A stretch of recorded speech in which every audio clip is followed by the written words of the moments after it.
What's up guys, my name is Dean, aka the Blue Crusader, and welcome back to another LEGO Star Wars video, and probably the last one in this particular series, where I show you all of the DLC characters coming out of LEGO Star Wars, the Skywalker Saga, the Deluxe Edition. And also, this will appeal to those of you who want to buy this DLC manually off the store if you have the standard edition. So in today's video, we're going to be covering all of the LEGO Star Wars characters that have been added today during Star Wars Day on May the 4th. Of course, this is Star Wars Day, based on the line, "May the Force be with you," because, well, you get the joke. Okay, so basically I'm going to go through the characters which they've added today in the current packs. Now, for Deluxe Edition holders like me who didn't pre-order it, you will also be getting the Trooper pack today, which the people who pre-ordered it got that one particularly early. Also, in the lineup this week too is the Mandalorian Season 2 character pack, and then finally the Bad Batch characters from the Bad Batch show, which is really cool, and I've been anticipating that one for a while. We're just on some random level, which is the start one, where you have to save the Chancellor from Star Wars Episode 3, and we're going to be testing out the characters.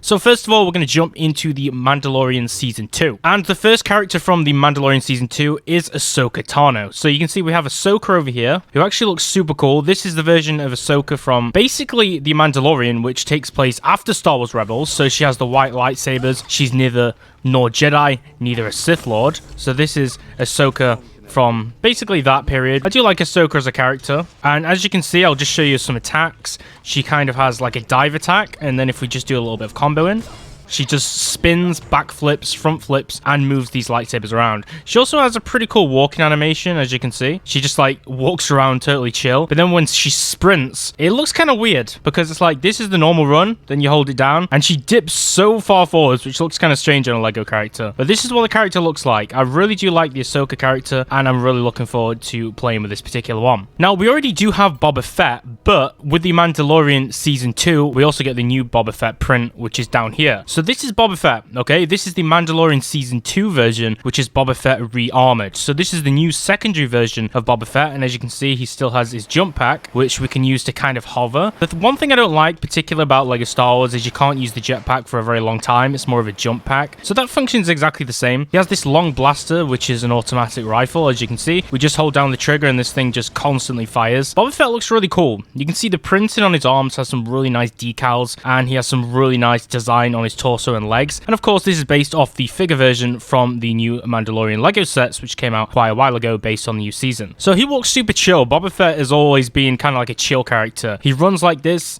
and this is what his sprint looks like. So he looks pretty imposing. He has his jump pack, and the only differences we can see, key differences, are mainly his chest area and the general printing and visuals of his armor, which looks slightly different to the original Boba Fett, which you can see in the Return of the Jedi on Jabba's sail barge. Then we also have Fennec Shand. So this is another character, as you can see. So I'm just going to show you. She basically has a 3-shot burst rifle, which is also another automatic rifle. So this is a pretty powerful one. I really particularly like this weapon. It kind of works pretty well in combat situations. Like, it feels pretty fluid.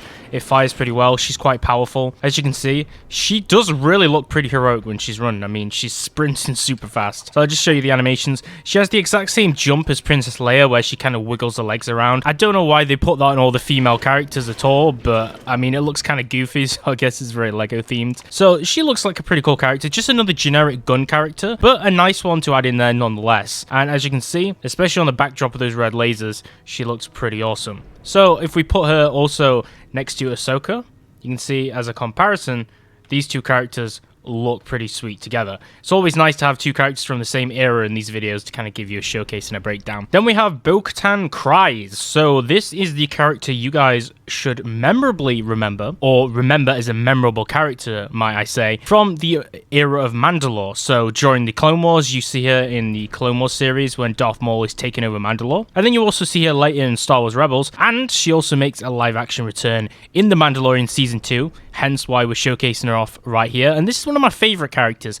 I think I might even like her a little bit better than brand new Boba Fett minifigure, which I've shown you. She functions the same as Boba Fett. She kind of has this jump and hover jetpack, although it feels a bit better than Boba Fett's. Maybe that's just because I'm flying it in like a different area, or maybe that's just kind of like a mind thing. But she has double blaster pistols, right? So you can hold these down. They're entirely automatic. This is her running animation, where she holds one blaster up in the air, very kind of Wild West style, with the other one floating on the hip, which looks super cool. And then her sprinting animation, she just runs with them both kind of to the sides, ready for action. So this is a really cool minifigure.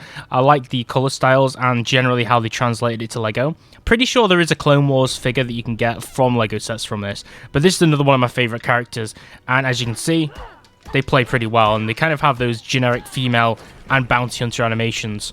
I think she has the same animations as the Mandalorian himself, because you'll see most of these bounty hunters or heroes that use the Mandalore Beskar armor, they basically do those kind of mid-air attacks and those headbutts with their metal helmets, so they use a lot of the same animations, but nonetheless, looks pretty cool. I think this is the character which I have actually been anticipating the most though, and that is Moff Gideon. This is Moff Gideon, played by Giancarlo Esposito, who is the guy who plays Gustavo Fring in Breaking Bad, if you've seen that show. He is one of the coolest Imperial characters in Star Wars, at least in the Disney era, I would say. And he really plays the character very well in the Mandalorian show. Now, the reason why this character is so cool is he has two different attack modes. So, first of all, we have his blaster mode, where he has kind of like a single shot automatic blaster, which is really cool. But along with this, he can switch out and pull out none other than the most legendary lightsaber in Star Wars canon, the Darksaber. Now you can see this weapon is the coolest, and in game they've made it all the more impressive by having the flowing, reverbing white particles around the blade, just like the Darksaber has in the TV show. So, the Darksaber, first of all, was featured in the Clone Wars. It was wielded by Pre Vizsla, and then it was wielded, I believe, by Darth Maul. And then it shifted hands multiple times. I think even Bo-Katan had it at one point. I think Ahsoka used it. All the way into the Mandalorian era, Moff Gideon, basically, had it. So it's basically used as a weapon to kind of signify the leadership of Mandalore, and it's usually used basically whoever has power over Mandalore, and it's also kind of to signify unification across all the different clans on Mandalore. Usually they have, like in the older eras of Star Wars, they have basically the leader is called Mandalore, and then they'll be called something like Mandalore the Ultimate or Mandalore the Powerful, and then they'll like bring all of Mandalore together under the banner, because you know the opposing factions in Mandalore, there's a lot of heat between them, especially Death Watch and the other Mandalorians. So that's Moff Gideon, okay? I'll show you a few of his attacks. He attacks very slowly with his lightsaber, and I like that they've done that. The reason being is because, remember, Moff Gideon, he uses the saber, but he's not a Jedi, so he shouldn't be as athletic as Jedis. He shouldn't move around a lot. He shouldn't be able to shift between so many different combat modes. And you can see he's a pretty big unit, but he doesn't have that speed and level of being agile that all of the Jedis do. But he does actually have some really cool attacks, though. And that is actually the first character pack, the Mandalorian Season 2. So now let's move on to the most anticipated one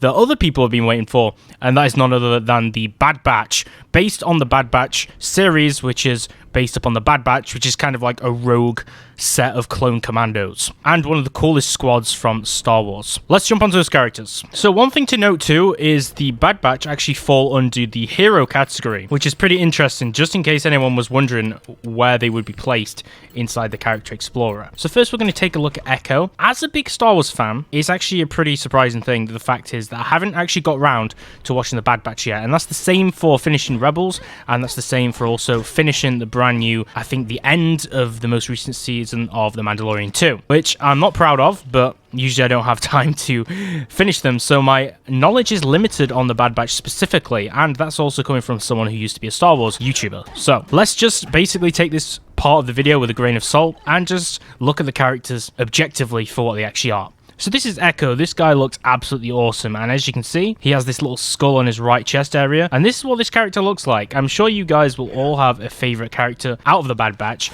but he's basic. He just has this kind of repeating pistol. Then the next one is Hunter. Okay, so Hunter's another cool one. He has this basically white paint job on the side of his helmet, and he has the same kind of pistol. So these guys are in the Bad Batch, but you'll notice he does actually have this knife on the side of his character on the left side on a sling on his leg. If you look really closely, you might be able to see that just behind on his left hand. That looks really cool. Now, I'm not sure if you can use that knife as part of his combo attacks, so that would be pretty interesting. I haven't tested those completely out just yet, but that's a really cool addition to the character, and I'm sure he might have it on some of his combo attacks, or maybe it's just for show on his character. Then we have Tech over here, who is, in my opinion, kind of goofy looking, but the cool thing about Tech is he's a little bit different looking to the other Bad Batch. So this guy does look a little bit visually different than some of the other characters that I've covered so far. Of course, he is a little bit different too, in the sense that he actually wields double blasters, just like Bo-Katan Kryze in the Mandalorian character pack. So he basically has these single shot blasters that are automatic, which is super cool. And he doesn't have a jetpack though, okay, but he can jump pretty high with his double jump,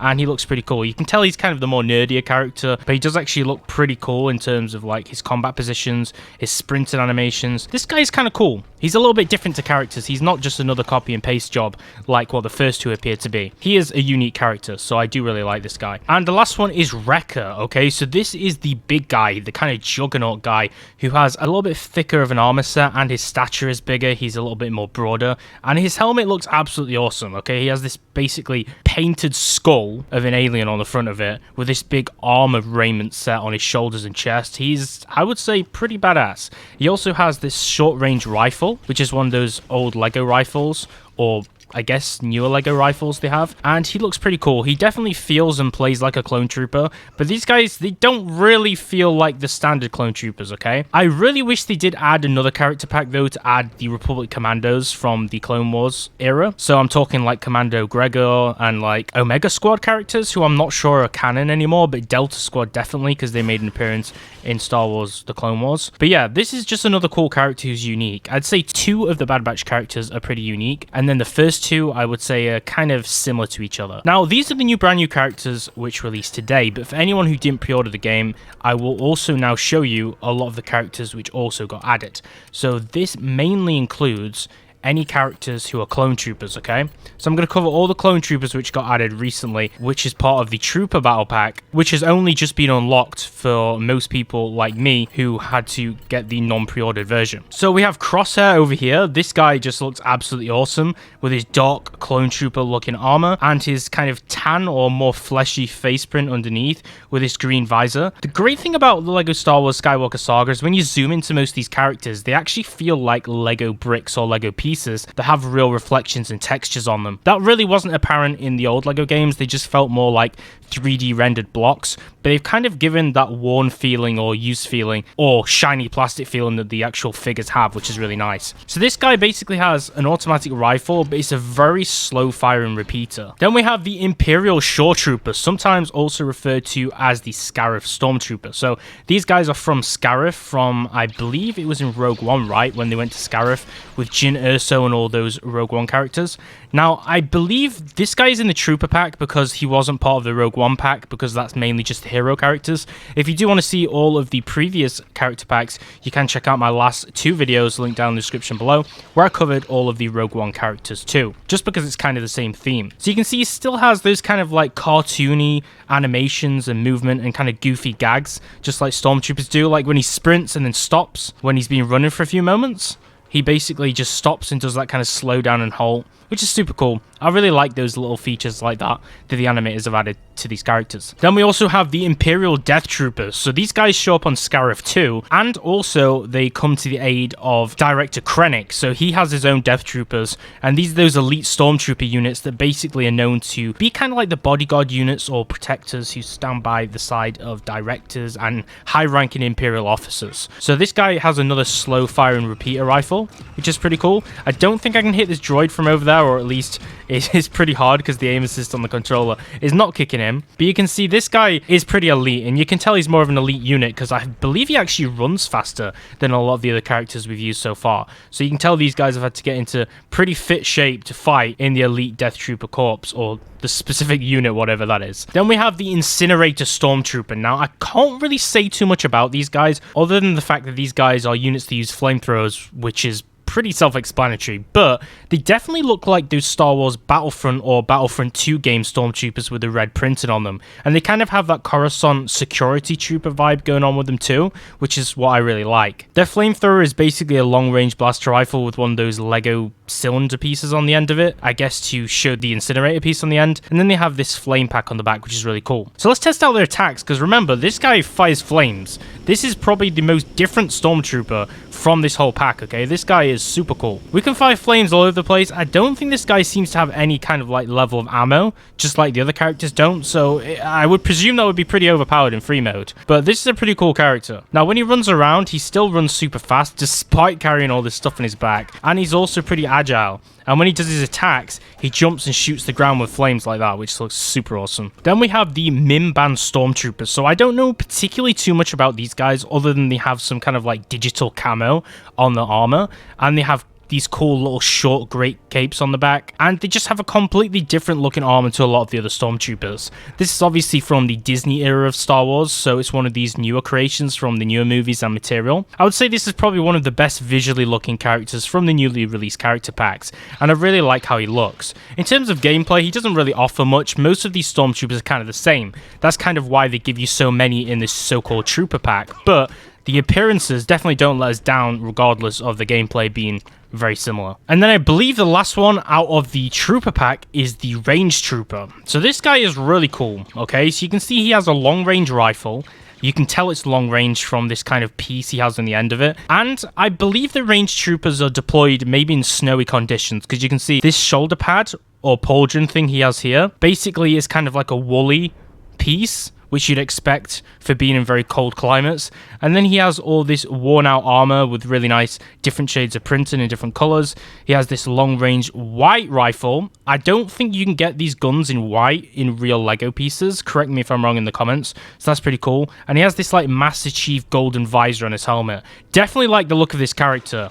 Like I said, the shooting is very similar. He's not exactly a flame trooper or anything too unique about him, but he's a pretty cool character nonetheless. And as you can see, he looks pretty awesome when we're just wrecking house with all these guys that we're just beating up. So that's going to conclude the latest character packs from the DLC character packs for Star Wars, Lego Star Wars, the Skywalker Saga, released on Star Wars Day on May the 4th. May the 4th be with you if you're watching this video. Make sure to like and subscribe for more Lego Star Wars, but mainly Minecraft. And if you like Lego Star Wars and Minecraft mods, this is probably the channel you should subscribe to. And also, before we hit 100,000 subscribers, it's a pretty big bragging right to be part of the channel before that big number. So make sure you slap the subscribe button. Thanks for watching, and I'll be back soon.